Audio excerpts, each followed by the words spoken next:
All right, are you guys ready to get started? Yes. Okay. Well, first, let me start off by saying again that I'm really proud of each and every one of y'all. I can't believe that we are almost finished with this process. Can y'all believe it? So go ahead and give yourselves a round of applause.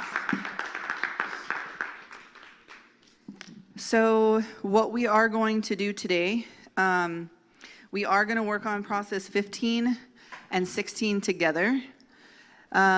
Mainly with process 16, it's going to be more of just me explaining to you what to do with your accountability card so that when you leave here today, between obviously today and next week, once you come to class next week, you're going to bring your accountability cards with you.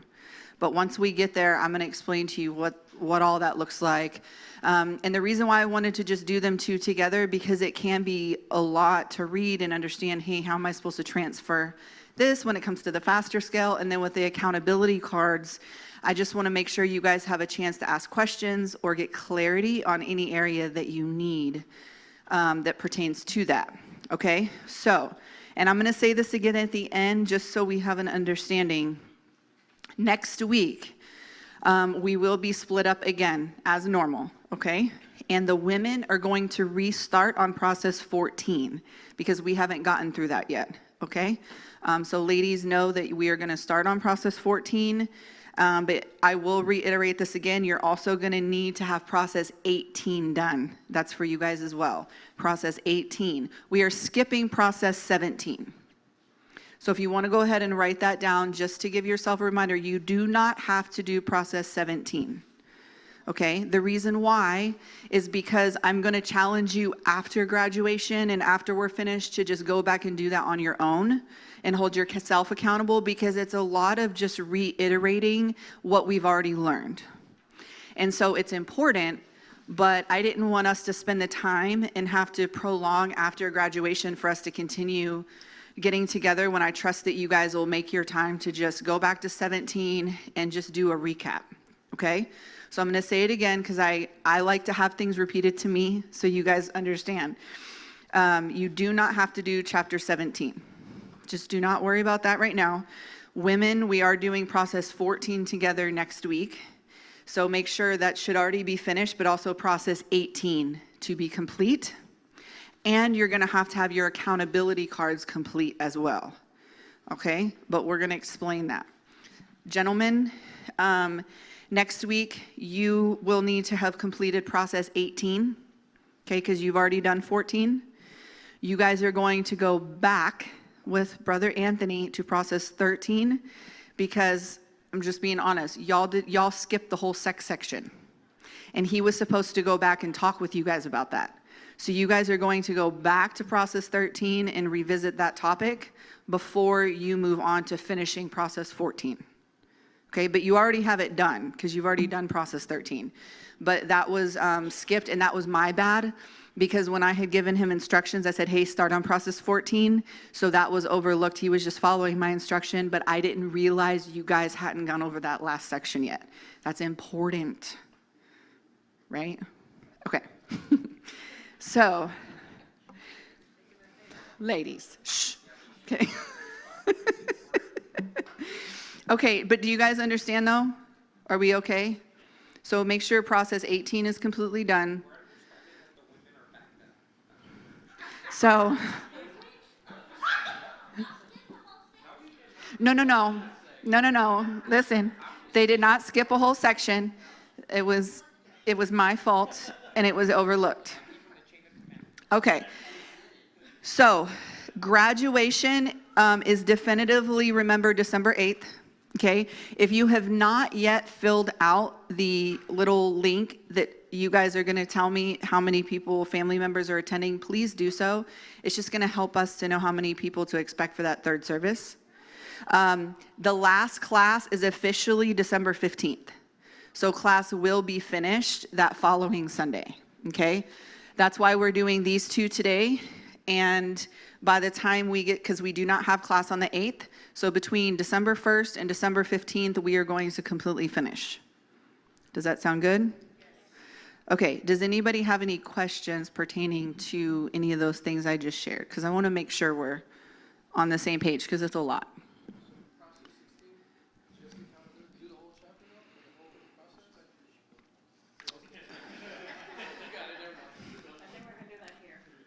Yeah. Right now, we're only going to focus on process 15. So don't even be thinking about process 16. I just want us all here in this moment right now to do that. Now, you guys should have gotten a packet that looked like this. Do you guys, because you're going to need that while we are talking. Okay? You guys already did it, but I'm still going to walk through with you a little bit. I may ask the question, I don't know yet. Does somebody want to share? Because we're men and women, you do not have to. But I may give an opportunity to do so if it's something that you want to do, okay? But don't feel like you have to. Sound good? Okay. All right. So we are going to start on page 233, and please bear with me while I am reading through my notes as well, all right? Because it is a lot. And I want to make sure that I'm stewarding your time well, and I am thoroughly going over everything with you, okay? So what we're going to do in process 15 is I'm going to help you guys understand the faster scale, how it works, and how to properly use this tool for the future, because it's something that I even went through again myself when I was preparing with you guys.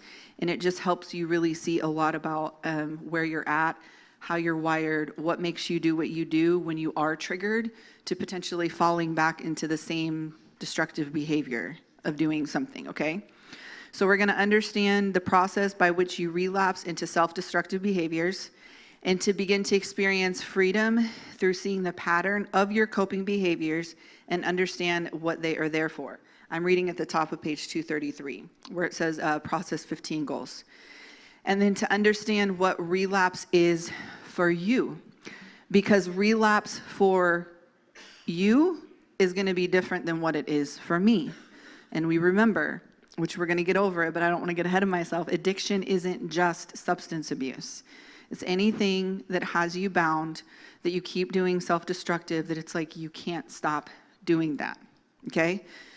So I'm going to read some highlighted parts here. It says, this tool has proven to be very accurate in predicting and preventing relapse by identifying and intervening in prelapse behavior patterns. Okay, so it's a tool to help you identify to prevent relapse patterns. It can also be a tool for healing through understanding what your addictive behaviors are, therefore, and what they are protecting you from. Because remember, all of our addictive, self-destructive behaviors are there to anesthetize what? Fear, pain, anxiety, these things, but those things inadvertently, when we feel them, actually end up giving us energy. And then all of the rest trickles from there, okay? So I'm going to read you guys Romans 7 here at the bottom. It says, let me see here, I want to make sure I'm reading. Yes. So it says Romans 7, and then it gives the scriptures. For what I am doing, I do not understand. For I am not practicing what I would like to do, but I am doing the very thing I hate. For the good that I want, I do not do, but I practice the very evil that I do not want. But if I am doing the very thing I do not want, I am no longer doing the one doing it, but sin which dwells in me. Thanks be to God through Jesus Christ the Lord. So then, on the one hand, I myself with my mind am serving the law of God, but on the other, with my flesh, I am serving the law of sin. And so what I'm going to do is I'm actually going to take you guys to a commentary that you don't have, and I'm going to read you. And if you don't, what a commentary is, this is a Tony Evans commentary. It's something that I like to study out of, because if you read something in the actual scripture in the Bible, it helps break it down for you and explain it in a different type of way. So just to give you guys perspective about what Paul is saying here when it comes to our sinful and destructive behaviors. He says, have you ever seen a don't touch sign? The sign itself makes you want to reach out your hand. Likewise, sin conjures up the desire to do the very opposite of what the law says not to do, that is apart from the gospel. And so that's what's in us. When we see something, somebody says, don't do that, don't touch that, don't speed, don't go there. Naturally, our human nature, our sinful nature, wants to test the limits and see, well, is that really what's going to happen? Or did God really say? And so just being knowledgeable of that there's a reason that it's put in place. It says the main issue here isn't the law at all, but it's sin. The power of indwelling sin, even for believers, is so strong that it can take what is good and twist it to become sinful beyond measure. Sin keeps us locked in a struggle. It says we all have had a candid moments in which we stepped back and said, I do not understand what I'm doing. Haven't we all asked, what's wrong with me? There's a war within us, and like Paul, we often say, I do not practice what I want to do, but I do what I hate. Even worse, Paul knows he can't claim ignorance.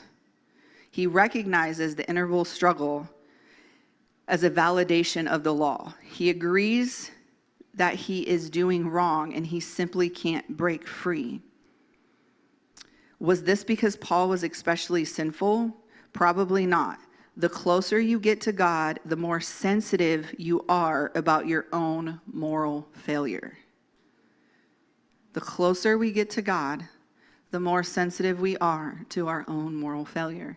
And I saw this podcast the other day that was so powerful. And they were saying, why do we keep using the word moral failure? It's sin. We have to call it for what it is and still be understanding about it, right? But there's a war within every single one of us.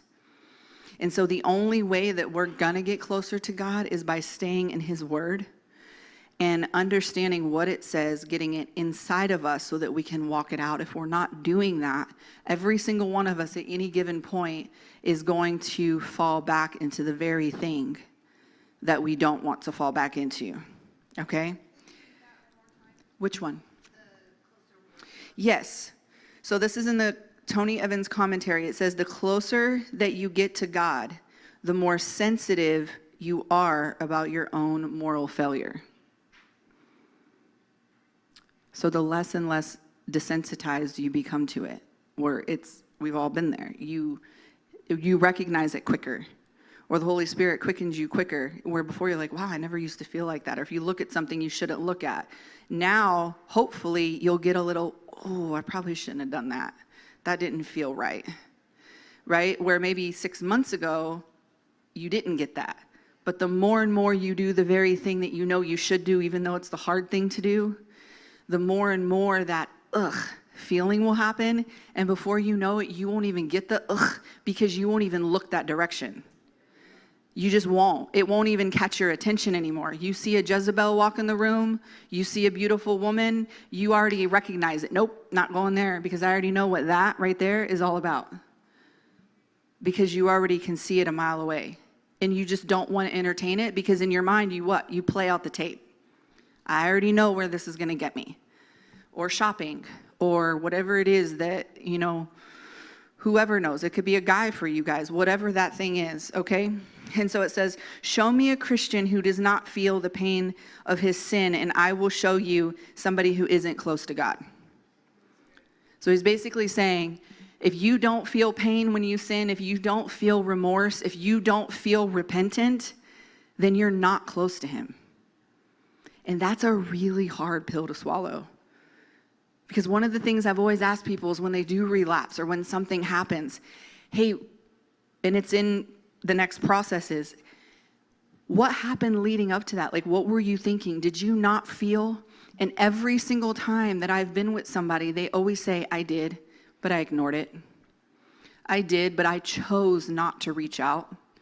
I did, but I already played out the tape, and if I'm honest, I wanted to do it. And so then that lets me know, or whoever, it's like, okay, well then we're not heeding or listening to that voice. It says, here we get to the heart of the problem. Paul struggles because he was still in the flesh, and nothing good lives in him.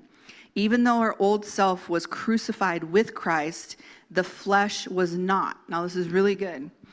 Our sin nature was put to death, but our flesh remains active. Our sin nature was like a factory that produced unrighteousness, evil, and sin. When we came to Christ, however, God shut the factory down. That solved the problem of future productions, but it didn't address what was already produced. So if a factory shuts down and you still already have merchandise that you've produced, it's still sitting there. Existing sin from that factory found a new home, and that home is called our flesh. Okay? And so that is the fact for every single one of us here. And so on page 234, the key thought says change begins with awareness, and awareness brings responsibility. Change brings awareness, and awareness brings responsibility. So with us all going through this process together, we can all agree to say that we are aware, correct? Okay. So because we are aware, now there's a new level of responsibility that we have to fulfill with each other, with our accountability partners, with the people that you're going to give your accountability cards to. And you're saying, I am aware now. And remember what Pastor's been talking about. There's a difference between knowing and knowing. Because you can know, hey, yeah, this class was great. Come up here and get your certificate. I know what this is, and I know what this is. But I'm telling you, don't beat yourself up, because it's still going to take time of you walking this out to utilize these tools that maybe some of them you haven't been faced with a situation to actually use a tool yet, or maybe you have. And my question is, have you? Go back to the book and look at it. Pull it out. Don't just let this, I want to challenge, don't just go home and sit this after graduation on the shelf. Like, pick it up. Look through it, read it, and utilize it, okay? Just to remember, addiction is repeating a destructive behavior in spite of negative consequences that are harmful to you both and others. That's when we know that something has gotten out of control, that we don't care who it hurts. Addiction is a loss of control. Remember, it can be caffeine, sugar, sex, heroin, anxiety, anger. It is what you do to cope. Always remembering, what is your coping mechanism? Each one of our coping mechanisms are completely different. Some of them can be the same. Sometimes we will use the term coping behavior rather than addiction. So it's kind of, one in of itself, and that's why it's important to remind ourselves, because there are people, they're like, oh, addiction, and then they just shut down from any idea of understanding what it means. But if you replace that word addiction with coping behavior, then it helps bring out a perspective. Now, recovery means to return to a formal, healthy state. Something that we talk about here in a minute is I'm not sure how many of you, but I would hope because you're in this class, but some people have never even experienced recovery. So they don't even know what that feels like. They don't even know what that state of stability means, feels like, or what it looks like. But it means that you return to that formal, healthy state. Recovery is a process of identifying your fears and moving towards resolving them. So nothing goes away until it is dealt with. Putting things under a rug never works. Not having the tough conversations with your spouses, with your friends, with your family members, and just ignoring it, thinking that it's just organically going to disappear, is never going to work. If it's bothering you, talk about it. Even if the other person seems okay, still say, hey, can we talk? Because this is bothering me, and I want to make sure that we're good, because I'm not going to allow this to dictate my thought life, because I ain't got time for all that, okay? So get it out there, talk about it, and I'm telling you guys, it's like you being in a battlefield. If you like guns, if you like war, imagine yourself belting up with your AK-47 and you're just going at it. That's what you're doing in the spirit. You're hushing the enemy, you're putting him under your feet, and you're saying, not today, because you're not going to reign in my life anymore. I'm going to address things, and I am going to not let it take me over. Okay? So relapse is simply falling back into something that is harmful to yourself and others, and you told yourself you would never do it again. I'm going to ask for a show of hands. To be honest, nobody has to say anything. But since you started this class, and you say, yes, even at the beginning of the class, I said, I would never do something again, but I did it. Okay, that's honesty.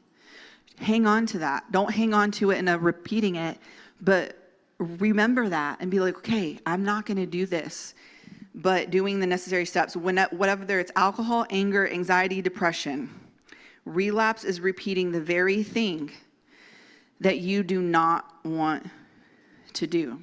James 4:17 says, therefore, to one who knows the right thing to do and does not do it, it is sin.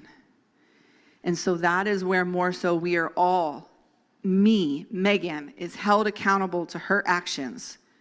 Whether it's a thought, whether it's something I say, whether it's a decision that I make, when we know the very thing that we ought to do and we don't do it, it is now sin. It's one thing to say, I didn't know. It's one thing to genuinely be ignorant, and ignorant is not a bad word, by the way. It's genuinely different to be ignorant of something and not know, and be like, man, I need to learn from that, than to play stupid. God knows our hearts, right? Okay, so now let's go to page 236.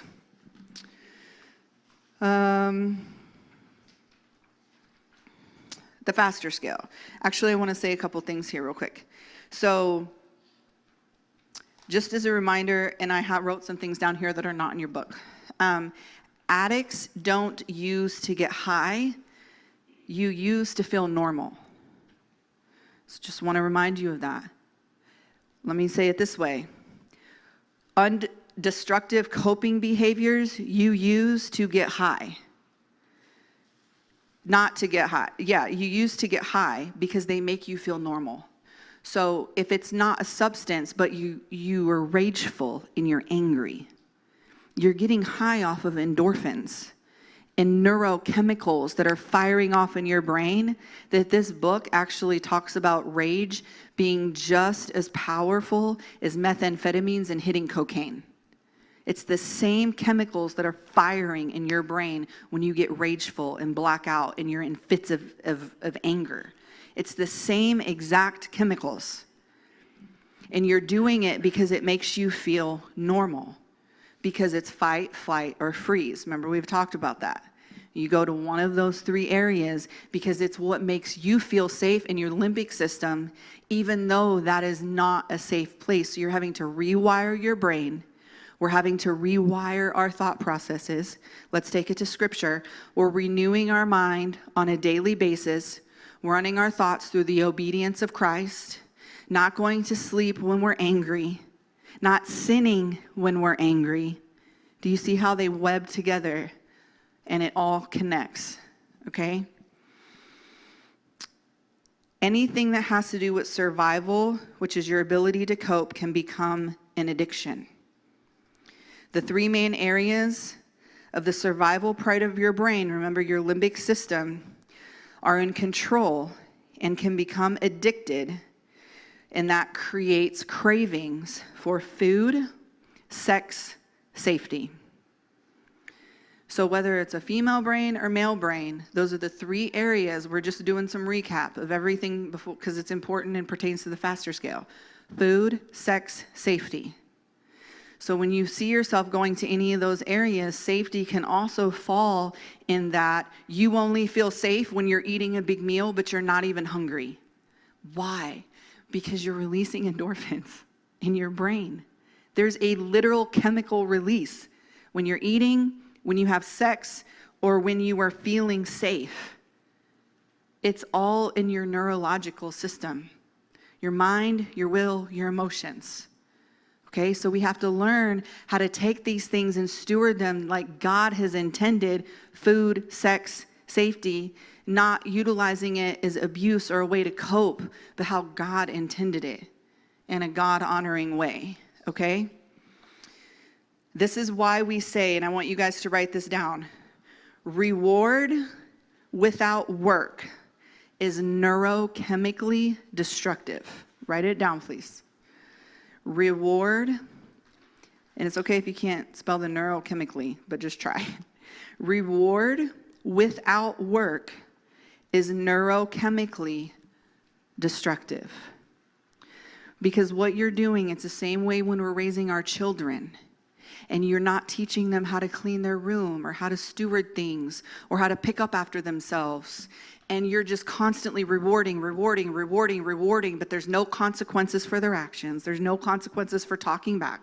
There's no consequences for, oh, because they're cute, or, oh, but they're so little.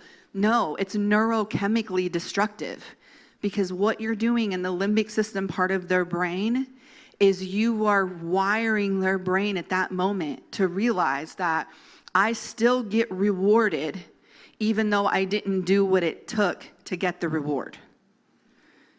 And it's the same for us. Think about it. If you're driving and speeding, going 95 miles an hour everywhere you go, and you get pulled over 3 times next week by a cop, but you don't get a ticket one time, in your brain, you're naturally going to just keep speeding, because you're going to start thinking, oh, okay, well, I'm just going to get away with it. But I guarantee you, you get a ticket a couple times, you're going to slow your butt down. Or you're going to pay more attention. You're going to be more aware of your surroundings. It's literally training you like a dog to know what you should and shouldn't do. Prayer does the same thing. When you go to prayer, when you're in that secret place with Him, you are neurologically, neurochemicals in your brain are changing when you're declaring things, when you're speaking things, when you're speaking God's word out of your mouth, when you're saying things in your time with Him. You're standing in agreement with truth. And when you do that, things up here, they're shifting. They're changing. Why do you think that the Bible says that out of the mouth, the abundance of the heart speaks? And that there's power in our words that we say that goes into the atmosphere. You yourself are hearing the very thing that you're saying, and then it's going back into you. And that's why it's so important, okay? So, let me see here. All right. So we're going to get into the faster scale now. At the top of page 236. Is everybody good? Okay. So the faster scale is the heart of the original Genesis process for relapse prevention. Okay? Genesis process is a separate curriculum from Change Group, but it's all one of the same. It's just taught differently. I'm not going to get into that right now, but that's what that means. So I don't want you guys to get confused and be like, well, what's Genesis process? Okay? It is a neurochemical model of a relapse presented in the form of a behavioral scale for relapse awareness. Okay, I'm going to say that again. So the faster scale is a neurochemical model. So what that means, again, in our brain, it's going to show you, we're going to talk about how things work whenever you're going through the process of being triggered, whenever you're in an unhealthy place about to make a decision, what is happening in your brain neurochemically. That's what that word means, a neurochemical model, okay, of relapse prevented in the form of a behavioral scale for relapse awareness. Before you actually fall back into a destructive, sinful behaviors, there are many neurochemical, okay, y'all tracking with me, right? There's neurochemical, biological, psychological, and social changes that take place. Did y'all know you were taking a psychology class this morning? Okay? So you have neurochemical, biological, psychological, and social changes that are all taking place when you're about to make a decision. Without you realizing it, all of these things, the way God has created us to function, how to process, how to make decisions, what our emotions, what we're feeling are all happening. This is all firing off in the matter of seconds. Okay?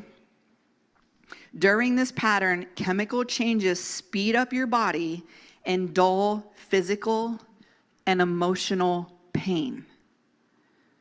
So when you're feeling these things, it dulls physical and emotional pain. So what is that? It's an anesthetic, which is why you go back and do the very thing that you said you never wanted to do again.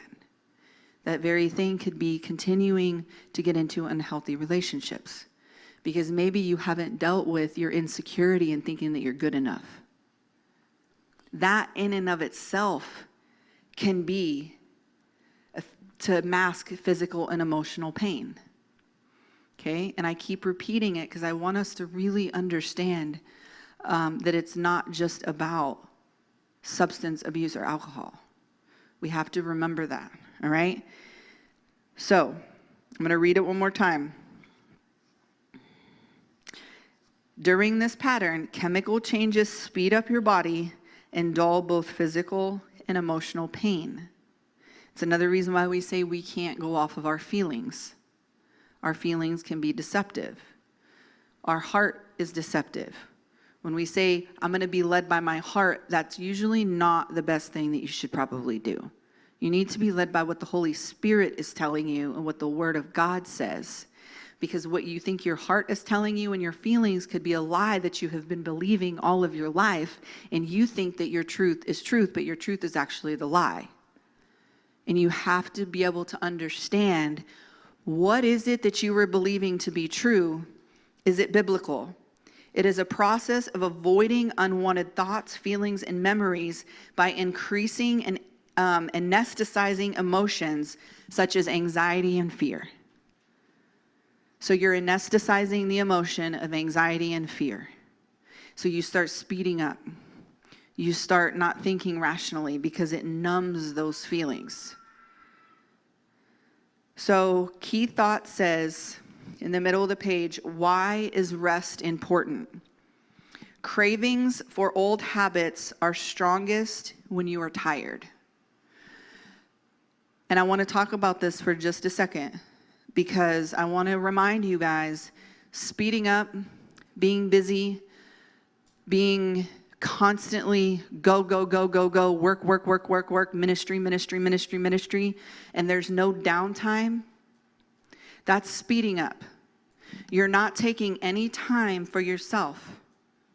I used to be at a place where when I would eat my lunch, I'm standing up doing this, like real quick, and I just go, not even sitting down.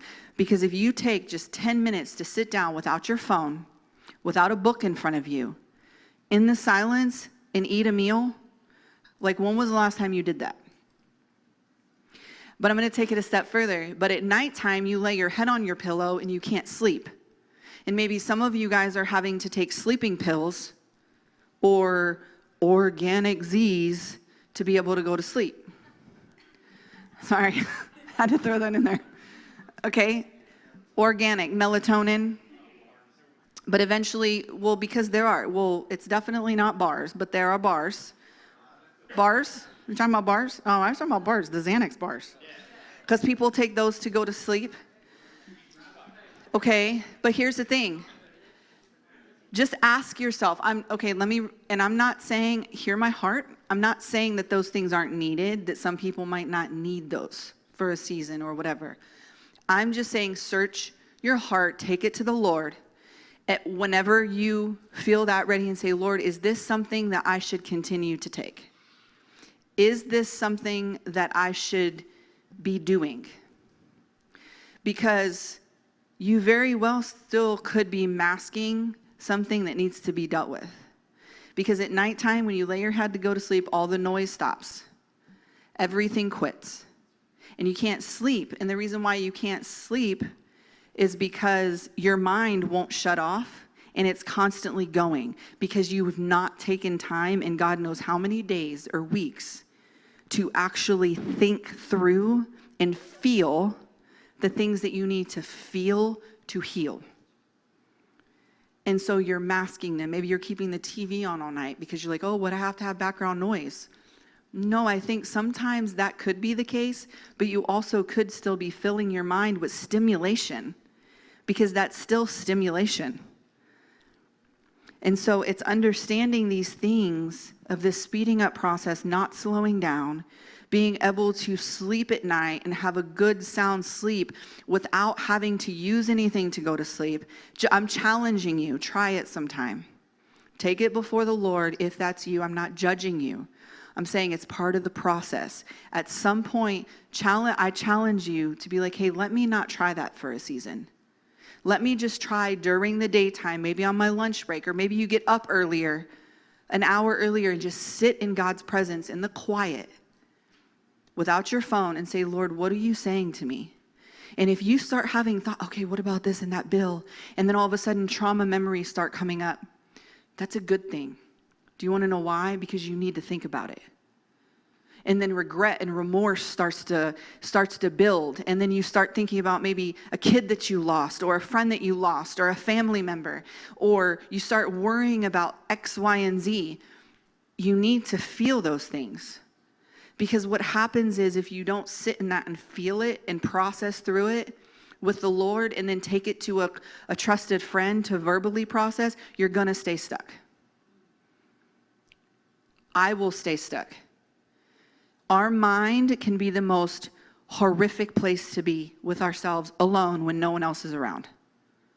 It can be the loudest, the most dangerous, the most tempting. It even may be enough sometimes to make you want to put a gun to your temple and pull the trigger. Because the noise is just so intense that you cannot take it. Or the memories or the things that you haven't dealt with. Sit through it. Okay? This is all really, really important to do. So now we're going to go to the sheet that I gave you, okay? Because I think that that's going to help a little bit more of you guys having a visual than going to your book. So bear with me. Let me get to my faster scale. So it says, it looks like this. Mine's a little highlighted here, okay?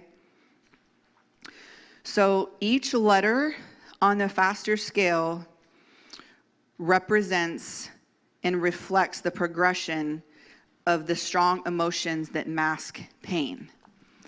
All right, so when we look at this, you have recovery at the top, okay? That is the goal on where we all always want to remain, is in recovery, okay? And then once you go down the faster scale, F stands for forgetting priorities, okay? So remember, this reflects the progression of the strong emotions that are masking your pain. A stands for anxiety. So let me go back. Forgetting priorities, denial, which is you're in flight, you're running, you're avoiding situations. Do you guys see where I'm at? It's the little, okay, next to it. A change in what's important in how you spend your time and thoughts. So this is forgetting priorities. This is step 1 of the faster scale. Okay, so you start forgetting priorities, you start forgetting meetings, you stop going to church, you're going to stop avoiding support and accountability. You start having superficial conversations with people, very surface level. You may become more sarcastic than you have before. You start procrastinating things. You start neglecting commitments. And you become overconfident, all right? And then when you get down to anxiety, it says getting energy from your emotions, which is what I just talked about for like 10 minutes, okay? And so you might even start cursing more than normal, become fearful, replaying old negative thoughts, poor planning, sleep problems, being very judgmental of other people's motives, trouble concentrating, gossip, starting to use a lot of over-the-counter medications, things like that. And then we get to speeding up, all right, which is when you're outrunning depression. Remember, because you don't want to feel fear or anxiety. So the more you start speeding up and go, go, go, go, go, subconsciously you're avoiding being depressed. Okay? And so what that can look like is you become really busy, workaholic, you drive too fast, binge eat, you're drinking way too much caffeine, difficulty listening to others, you feel like you have to do everything by yourself, you're nervous, or you have dramatic mood swings. So I'm just reading a few of them, okay? And then we get into ticked off, which is, I've also explained that, getting high on anger and aggression. So you're literally having a high. So I'm not going to say that, but doing a hit of cocaine, same concept. You're getting high on anger, which some of those can be procrastination causing crisis in money. You get aggressive, you feel stuck, you get defensive, you increase in your isolation.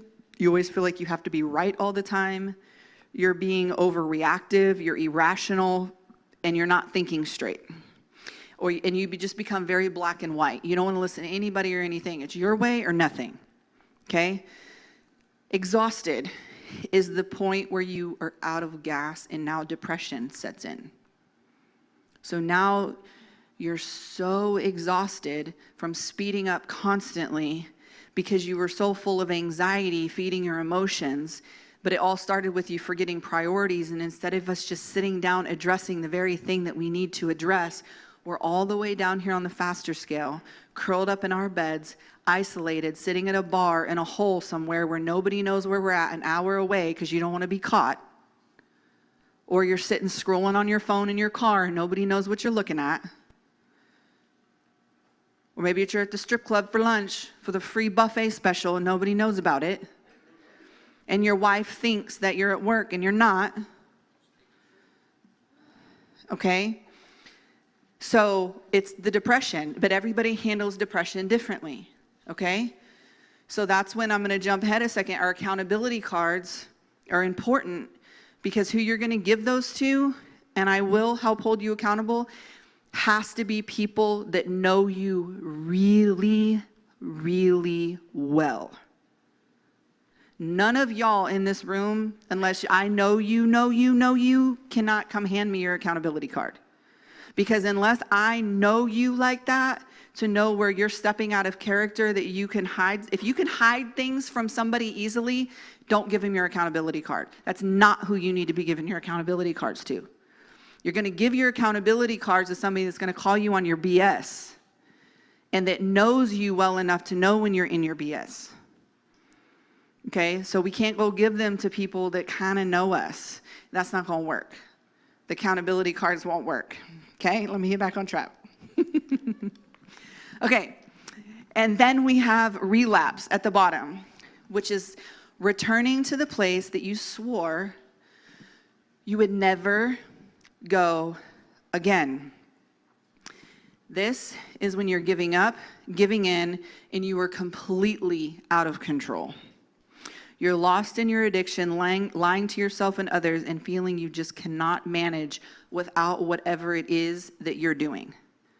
That is a relapse. There is a difference between a wet relapse and a dry relapse, okay? Just because you're experiencing an incident doesn't mean that you're in a pattern. And I want you to understand that. Just because you are experiencing an incident doesn't mean that you're in a pattern or that you have fallen into full-on relapse. Because there's a difference between somebody actually full-on back in their relapse and completely operating in that thing than somebody who's trying to walk this sobriety out or walk out a healthy way of dealing with their coping mechanisms and slipping up. And maybe dabbling and like, okay, wait, let me come back, with the help of their accountability and people around them. There's a difference, okay? And that's what we're going to unpack a little bit, is understanding the difference, because the enemy is going to come in, and what he does is he makes you think that maybe you watched porn for 5 hours a week and you haven't done it in 3 weeks. But then all of a sudden you're scrolling on Facebook one night and you did not purposely, and then all of a sudden something pops up and you're like, oh crap. And then before you know it, 30 minutes later, you're in a hole. Maybe you make a mistake, but then you pull yourself out and you're like, okay, you know what you do? You call your accountability. It's the first thing you do. Humble yourself.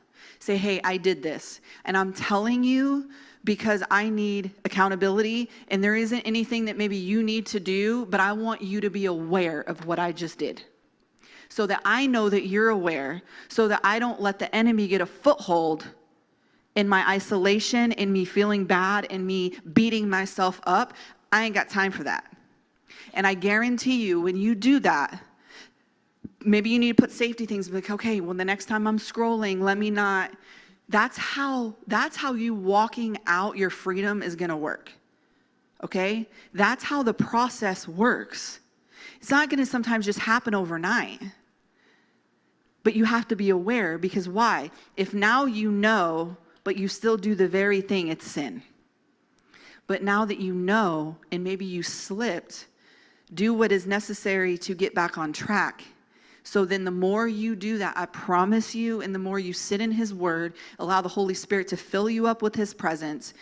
His word is the concrete of it. If you're not in his word, but you're doing all of these other things, it's not going to work. It will not work. It's behavior modification, which Pastor talks about. Our beliefs drive our behaviors. You're putting a Band-Aid on it. If you call brother and sister and have all this accountability, some of us are mentally stronger than others. I believe in mental strength, 100%. I believe that. I believe that some of us are very mentally strong and that we could do a lot of things in our own strength to a certain extent. But we cannot overcome these things without the power of the Holy Spirit. It's impossible. You will not walk in freedom. You think you're walking in freedom, but you're not going to be walking in full freedom. Because you got to get that in you, okay? So, if you read at the top, it says, it's the second sentence. Okay, I'll start at the top even though I read it. Check your thinking by referring to this scale. It's at the top of the worksheet. You may be experiencing an incident rather than a pattern, okay? Having dry relapse symptoms doesn't mean you are in a relapse pattern. If you see on the scale, they give you arrows from step 1 to step 5 on where dry relapse versus wet relapse. Dry relapse is just you're going through some things and you want to be aware of what is happening, aware of how you're feeling, aware of the emotions and the decisions that you're making. But when you start to get down here, close to 4 and 5, you're really close to allowing and now knowingly stepping into a full-on relapse. Okay? All right, so let me make sure I'm not missing anything here.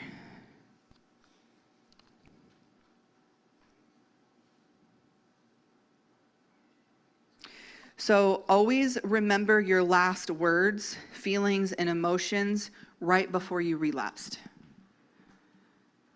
Always remember, and I want you to take a second, and I want you to think about the last time that you did the very thing that you said that you never wanted to do again. And think about the feelings and emotions that you had right before you did it.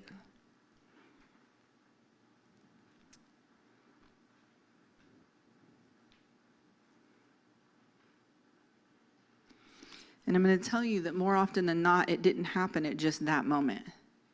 It may have been hours before, a couple of days before, even weeks before. And that's what the faster scale is. It shows you where you're at in that exact moment, in that day, to show you this is where I'm at. Because on the day that you relapsed and you fell down here into this bottom bracket, you had to have gone through all of step 1, 2, 3, 4, and 5 before you got to relapse. But we don't realize that because we're so busy and we're so sped up and we're so exhausted and we're so drained and we're so full of anger and resentment and blaming other people, and it's everyone else's fault except for your fault, and it's my dad's fault and my mom's fault because my bank account's fault. But I'm telling you, it happened way before the moment that you did the thing that you did. You slip up with somebody you shouldn't be slipping up with, didn't happen in that moment in that car when no one was around. It happened up here, days, weeks before you were in that car doing the very thing you had no business doing. Or buying something, or overspending and maxing out your credit card. There's an emotion or something that took place way before that happened. You've already talked to yourself. You've already had the conversation with yourself. You've probably already had the feeling, man, I really shouldn't do this. And then we justify and we justify and we justify why we can and why, well, at least I'm not doing that anymore. You know, at least I'm only spending $500 and I'm not spending $2,500. But like, that's what we do to ourselves, okay? So, what you're gonna do is, let me see here. Let's go to page 242. Actually, 240, sorry, my bad. Is that what we're doing? I lied. Just track with me. So what you do in each section that it asked you to do. So when you went down your faster scale, it asked you to do it in the moment that you felt then, correct? So it said, where is it? You were to go down it and pick, sorry guys, I lost my page, what it was that you were feeling and going through at that exact time. Okay? And so it asked you to circle. Why am I losing? Hold on, sorry.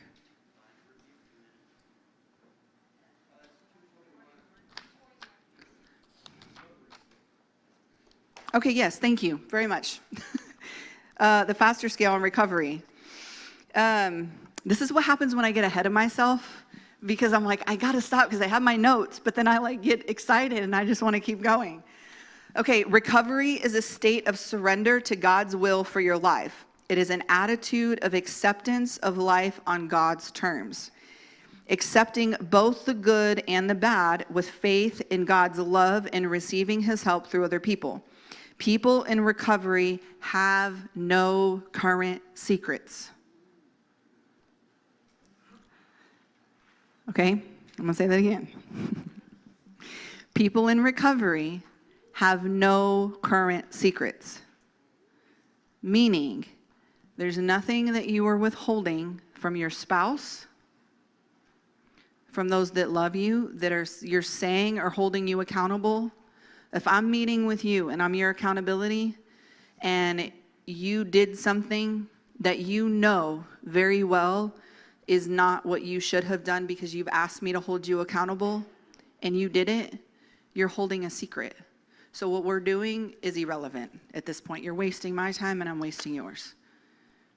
We're never wasting God's time. But you can only help yourself as much as you're allowing yourself to be opened up and helped to be honest. And if you're harboring things that you're shameful about and you're not being honest, and it might even be, hey, baby girl, you know what? I looked at another woman today and it actually turned me on and I had a couple thoughts and I'm struggling with that. Like, get to a place in your relationship that you can have those conversations. And you as a woman not getting offended over it and getting in your feelings about it and being like, wow, my husband feels that I'm a safe enough place that he could come to me and say, I'll never forget, my husband came home one day, this was several years ago. There was a woman that he worked with that always wore low-cut tops. Brother. And she would lean over his desk. Well, cleavage was showing. And he told me one night, And he's like, I couldn't stop looking. He was like, it was like right there, and it was nice, and like, I'm just letting you know. I had a choice to make. But I was thankful that he told me and he shared it with me. Do you know what I'm saying? And sometimes it's those types of things that have to be talked about, whatever that is, right? Maybe you have a trauma or a memory that was resurfaced and it's bothering you, and maybe it had to do with a man from your past, but you're like, but if I tell my husband, he's gonna start tripping. Or you had a dream. I'm telling you, women tell me all the time, I had a dream, and they're married. They're like, I had a dream last night about the guy that I was with 25 years ago, and we were like, and when I woke up, it was like, what the heck? And they're like, what do I do with that? And my first question is, okay, were you thinking about him? I'm always gonna ask, be honest with me. Were you looking for him on social media? Were you scrolling on stuff maybe you shouldn't have been? Did you think about him? Did something trigger and then you thought about him, and then your subconscious, when you go to sleep, now you're dreaming about him. And now you're holding on to that, but you won't tell your husband because you're afraid that he's gonna do whatever it is that he might do to not listen to you or be understanding about it. And then now you're harboring a secret. But it's killing you, but you need to talk about it. That's where the health of marriage and health of relationships, if you're not married, talk to your accountability about it. Don't be ashamed about whatever it is. So true recovery is not having any secrets. It doesn't mean that you have to go tell the world all your business. That's not what I'm saying. But somebody needs to know your business. Somebody, not somebody's.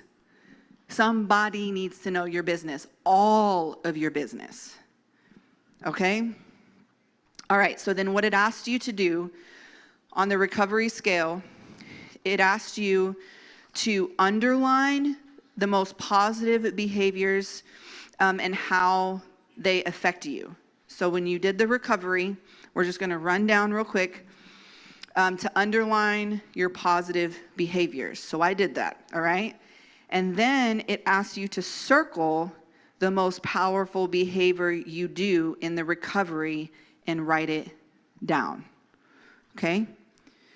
So, recovery is not keeping any secrets, acceptance, gratitude, and grace. You're living in a healthy state. Does it mean that you're perfect? No, because none of us are perfect. But it means that you're healthy. You can be in a healthy rhythm.